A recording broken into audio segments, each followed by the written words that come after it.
आप सभी का स्वागत है। आज हम बिहार जनगणना 2011 के बारे में पढ़ेंगे। इससे पहले मैंने एक वीडियो इससे संबंधित बनाया था। अगर आपने उसको नहीं देखा है तो मेरे प्लेलिस्ट में जाकर उसको जरूर देखिएगा। ये उसका दूसरा पार्ट है। वीडियो शुरू करने से पहले हम आपसे रिक्वेस्ट कर रहे हैं कि मेरे चैनल को सब्सक्राइब कर घंटी जरूर दबा लीजिएगा ताकि मेरा प्रत्येक वीडियो आप तक पहुँच सके। लाइक और सब्सक्राइब भी जरूर कीजिएगा। आज हम सबसे पहले साक्षरता दर के बारे में जानेंगे कि बिहार की साक्षरता दर 2011 की जनगणना के अनुसार क्या है।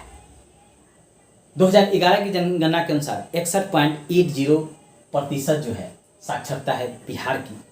वहीं पुरुष साक्षरता जहां 71.2% है और महिला साक्षरता 51.5% है।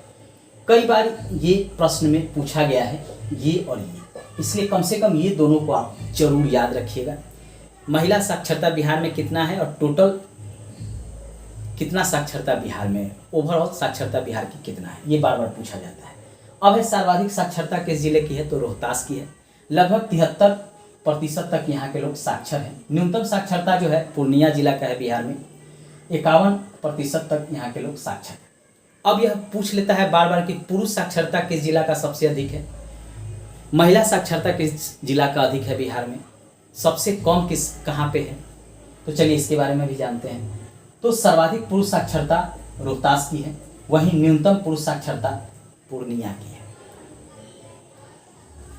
अब यहाँ महिला में चेंज हो गया है। सर्वाधिक महिला साक्षरता तो रोहतास की ही है, लेकिन न्यूनतम महिला साक्षरता जो है सहरसा का हो गया है। एग्जामिनर यहीं से प्रश्न कंफ्यूज कराता है। वह जानता है कि आप यहाँ पे गलती करेंगे। यहाँ पे आप ध्यान देंगे तो जहाँ आप देखेंगे कि सर्वाधिक साक्षरता रोहतास का है, न्यूनतम साक्षरता पूर्णिया का है। पुरुष में भी सर्वाधिक पुरुष साक्षरता रोहतास का है, न्यूनतम पुरुष साक्षरता पूर्णिया का है। लेकिन महिला में जहां सर्वाधिक महिला साक्षरता तो रोहतास का ही रह गया है, लेकिन न्यूनतम महिला साक्षरता बदल गया है, यहाँ सहरसा हो गया है। यहाँ न्यूनतम पुरुष साक्षरता पूर्णिया है, यहाँ न्यूनतम महिला साक्षरता सहरसा हो गया है।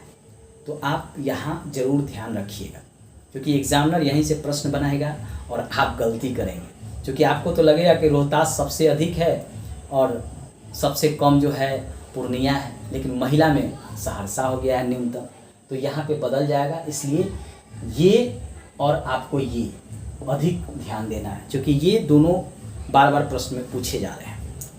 अब है कि सर्वाधिक साक्षरता दर वाले जिले 3 क्रम से कभी कभी सजाने के लिए पूछ देता है कि क्रम से बताइए सबसे ज़्यादा कहाँ है, फिर उसके बाद किस जिला का है, उसके बाद किस जिला का है। तो उसको ध्यान रखिए। सबसे ज़्यादा आपका रोहतास का है। किसका है? रोहतास का। यहाँ पे लगभग 73% तक लोग साक्षर हैं। उसके बाद पटना का है, लगभग 70.68% है। और उसके बाद जो है आपका भोजपुर का है, लगभग आपका भोजपुर का 70% है। क्रम से देखिएगा तो सबसे पहले रोहतास, फिर पटना और फिर भोजपुर। कभी कभी क्रम से सजाने के लिए दे देता है, तो वहाँ पे इसको याद रखना जरूरी है। अब है न्यूनतम साक्षरता। न्यूनतम साक्षरता दर में पूर्णिया का प्रथम स्थान है, उसके बाद दूसरा स्थान सीतामढ़ी का और तीसरा स्थान कटिहार का है। शिशु लिंगानुपात, तो बिहार का शिशु लिंगानुपात 935 है। वही जो है भारत का शिशु लिंगानुपात 919 है। यानी बिहार में शिशु लिंगानुपात ओवरऑल भारत की तुलना में अधिक है। कितना अधिक है? तो 16 अधिक है। कभी कभी पूछ लेता है कितना अंक अधिक है, 16 अंक अधिक है। यानी भारत का जहां शिशु लिंगानुपात 919 है, वहीं बिहार का शिशु लिंगानुपात 935 है। कभी कभी बीपीएससी में कंफ्यूज कराने के लिए दोनों दे देगा, पूछ लेगा कितना अंक अधिक है, कितना अंक कम है, बिहार का पूरे भारत से कम है या अधिक है। ये भी बिहार में इस तरह के भी प्रश्न दे दिए जाते हैं, तो इसको आप याद रखिएगा। इसलिए यहाँ पे ये ध्यान रखना जरूरी है। अब है सर्वाधिक शिशु लिंगानुपात वाले जिले कहाँ पे है, तो किशनगंज है, 971 है। वही न्यूनतम शिशु लिंगानुपात वाला जिला कौन सा है, तो वैशाली है। अब है कि अनुसूचित जाति, तो अनुसूचित जाति में पूरे बिहार में 15.9% अनुसूचित जाति की संख्या है पूरे बिहार में।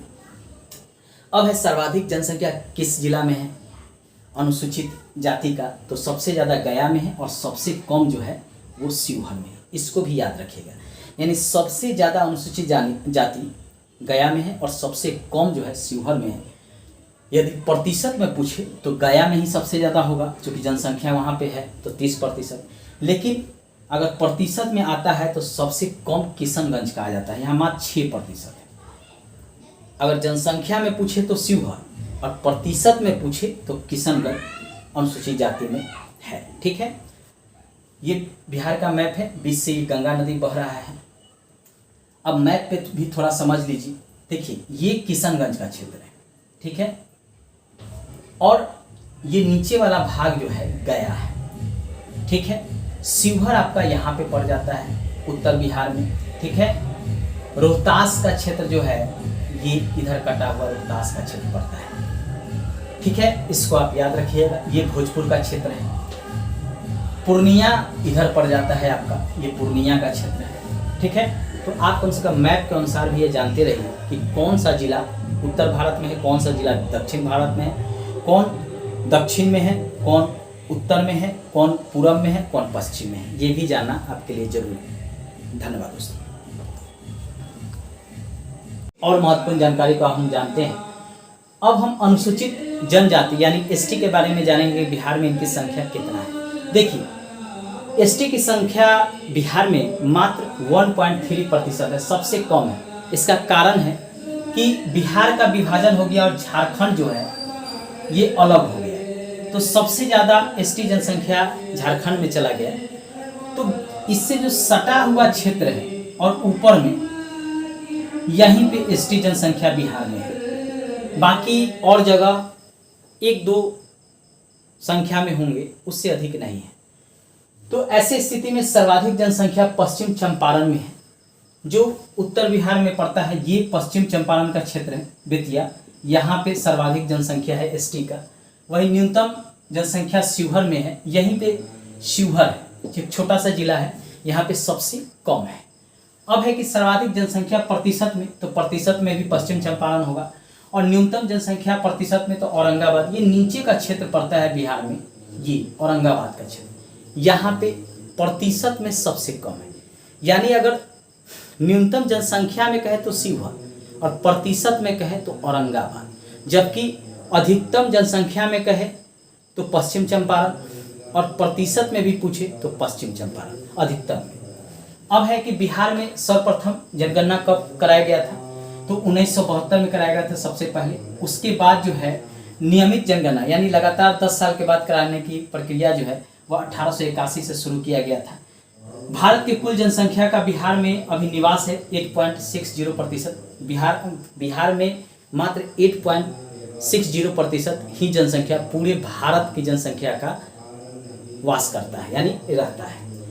बिहार की जीवन प्रत्याशा औसत यानी पुरुष और महिला को मिलाकर निकाला जाता है कि यहाँ का क्या है, तो 69 वर्ष है बिहार में, बढ़ गया है, पहले कम था और बढ़ गया है। इसको आप याद रखिएगा। अब आइए धार्मिक जनसंख्या के बारे में जानते हैं, यानी बिहार में किस किस धर्म की जनसंख्या कितना प्रतिशत में है। तो सबसे ज़्यादा हिंदू है, 82.69% है। कभी कभी प्रतिशत भी पूछ लेता है, तो कम से कम ये याद रखिएगा। ये नहीं भी याद रहेगा फिर भी ये याद रहना चाहिए। मुस्लिम में पूछ ले तो 16.67% है। ईसाई में 0.12% है। बौद्ध में 0.02% है। सिख में भी 0.02% है और जैन में भी 0.02% है। धर्म का उल्लेख बहुत लोगों ने नहीं किया है, तो इनका 0.24% है। अक्सर ये 3 पूछ लेता है क्रम से कि सबसे ज़्यादा बिहार में किस धर्म की जनसंख्या है, तो हिंदू की लगभग 82%। बिहार में उसके बाद कौन सा है, तो मुसलमानों की 16%, मुस्लिम की, और उसके बाद ईसाई की 0.12% है। चलिए, ये बिहार की जनगणना से संबंधित महत्वपूर्ण जानकारी था, जिसे मैंने आपको 2 वीडियो के माध्यम से दिया है। अब इससे संबंधित प्रश्न बीपीएससी में, बिहार दरोगा में, बीएसएससी में तथा अन्य एग्जाम में कैसे पूछे जाते हैं, उन प्रश्नों को भी हम एक एक करके देखेंगे।